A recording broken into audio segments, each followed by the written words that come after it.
সূরাতুল মাইদা ৫ নম্বর সূরা আয়াত নম্বর ২৭ আল্লাহ তাবারাক তাআলা বলছেন, বিসমিল্লাহির রহমানির রহিম ওয়াতলু আলাইহিম নাবা ইবনা আদামা বিল হক ইয ক্বাররাবা কুরবানান ফাতুকুব্বিলা মিন আহাদিহিমা ওয়া লাম ইউতাকাব্বাল মিনাল আখার ক্বালা লা আকতুলান্নাক ক্বালা ইন্নামা ইয়াতাকাব্বালুল্লাহু মিনাল মুত্তাকিন। মহান আল্লাহ তাআলা বলছেন, হে নবী গো, ওয়াতলু আলাইহিম নাবা ইবনা আদামা বিল হক, হে নবী তুমি তাদেরকে অর্থাৎ আহলে কিতাব যারা তাদেরকে শুনিয়ে দাও, তাদের কাছে পাঠ করো, তাদের কাছে বয়ান করো নাবা ইবনা আদামা আদমের 2 সন্তানের কোরবানি সম্পর্কে।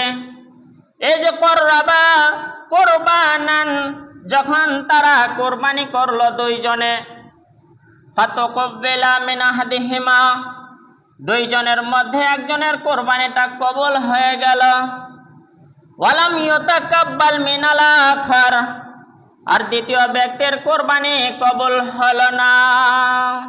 আল্লাহ তাবারাক তাআলা আমার রাসূলকে বললেন, হে রাসূল গো, তুমি শুনিয়ে দাও আদম সন্তানের 2 সন্তানের কোরবানি সম্পর্কে, তুমি সমাজকে আহলে কিতাবদেরকে জানিয়ে দাও। তারা 2 জনে যখন কোরবানি করলো, 2 জনের মধ্যে একজনের কবুল হলো আর একজনের হলো না। তো কার হলো? ছোট ভাই হাবিলের। কার হলো না? বড় ভাই কাবিলের। এর পেছনে কারণ আছে, কেন হলো না আসি। তার আগে কোরবানি করতে তাদের বলা হলো কেন, সেটাও বলা দরকার আছে। আদম সন্তানের সময় তারা প্রাথমিক পর্যায়ে, দুনিয়াতে প্রথম পর্যায়ে তারা প্রথম মানুষ, যে কারণে সমাজ সিস্টেম আল্লাহ তাআলা দিয়েছিলেন আদম সন্তানের জোড়া জোড়া। দুনিয়াতে আলোর মুখ দেখবে, সন্তান ভূমিষ্ঠ হবে, 1 ছেলে 1 মেয়ে। এইবার আদম আলাইহিস সালাম আল্লাহ তরফ থেকে ফয়সালা নির্ধারণ করে দিলেন যে এবছর যে সন্তান হয়েছে পরের বছরের মেয়ের সঙ্গে, সন্ততির সঙ্গে বিবাহ হবে, আর এই বছরে যে মেয়ে হয়েছে পরের বছরের ছেলের সঙ্গে একটু ক্রস করে বিবাহ দেওয়ার সিস্টেমটা আল্লাহ তরফ থেকে আদম আলাইহিস সালাম নিজেদের সন্তানদের জানিয়ে দিলেন। সেরকমই চলার কথা, কিন্তু হাবিল মেনে নিলেন বাপের কথা, আল্লাহর বিধান।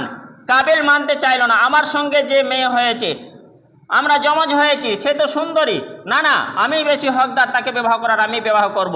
এই যে একটা নিজেদের মধ্যে মতানৈক্য, দ্বন্দ্ব, সেইটাকে ফয়সালা সুষ্ঠুভাবে করে দেওয়ার জন্য আদম আলাইহিস সালাম 2 সন্তানকে বলে দিলেন, তোমরা কোরবানি করো, যার কোরবানি কবুল হয়ে যাবে আল্লাহর দরবারে, সেই আমার সেই সন্ততিকে, সেই মেয়েকে বিবাহ করবে।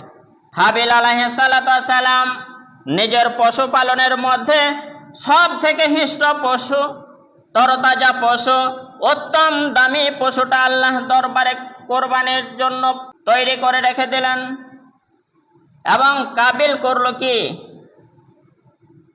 ছোট জানের, ছোট মনের মানুষ, কৃপণ মানুষ, সে যাই হোক, যে কোরবানিটা করেছিল সর্বনিম্ন নিকৃষ্ট ছোট আকারের অপছন্দনীয় জিনিস, বস্তু আল্লাহর দরবারে কোরবানি করলো। তখন কোরবানির সঙ্গে সঙ্গে প্র্যাকটিক্যালে দেখা যেত কবুল হলো কি হলো না, রেজাল্ট পাওয়া যেত। কিন্তু আমাদের পাওয়া যায় না, আমরা 1 মাস ধরে আমেজ করে খাবার চালিয়ে যাই মাশাআল্লাহ, কিন্তু তখন সঙ্গে সঙ্গে যে কোরবানি করলাম যে জিনিসটা, সেটা আমি রিটার্ন পেতাম না, ফেরত পেতাম না, সেটা চলেই যেত, আর কবুল হলো কি হলো না বুঝতে পারা যেত। যাই হোক, সঙ্গে সঙ্গে হাবিলের কোরবানি কবুল হয়ে গেল, আর কাবিলের কোরবানিটা কবুল হলো না। এইবারে রাগ হলো, তাই তো কোরবানি হাবিলের কবুল হলো, তাহলে আমার সঙ্গে যে বোন জন্ম নিয়েছে তাকেই তো বিয়ে করবে, আর আমি ফেল করে গেলাম, আমি তো পারবো না।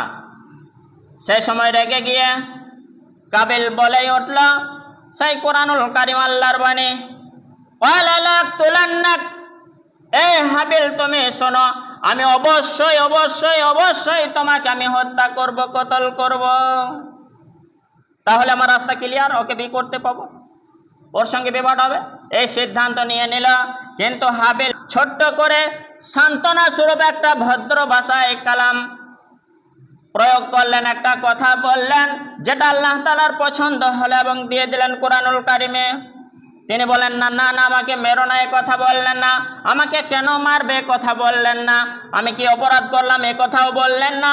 তিনি বললেন ইন্নামা ইয়াতাকাব্বালুল্লাহু মিনাল মুত্তাকিন। শুনে রাখো, সারা বিশ্বের মানবের জন্য, বিশেষ করে যে সমস্ত মানুষ কোরবানি করে তাদের জন্য একটা নোটিশ, এটা একটা সাজেশন। হাবিল বলেছিলেন ইন্নামা ইয়াতাকাব্বালুল্লাহু মিনাল মুত্তাকিন, যারা মুত্তাকি, যারা আল্লাহ ভীরু, যারা পরেজগারী, তাদের কাছ থেকে আল্লাহ তাআলা কবুল করে নেন। আমার কোরবানি কবুল হয়েছে, তোমার হিংসা করার কি দরকার? আমি আল্লাহ ভীরু ছিলাম, আমার নেক সৎ উদ্দেশ্য ভালো, আমারটা কবুল হয়েছে। তোমার উদ্দেশ্য নিয়ত খারাপ ছিল, তোমার হয়নি, তাহলে হিংসা করে কি লাভ? যাই হোক, পরবর্তীতে আরো লম্বা চওড়া ঘটনা। শেষ পর্যন্ত নিজের ভাইকে মেরেই ফেলেছিল, পরবর্তীতে আফসোস করেছিল, আর ফিরে আসেনি সেই আফসোস।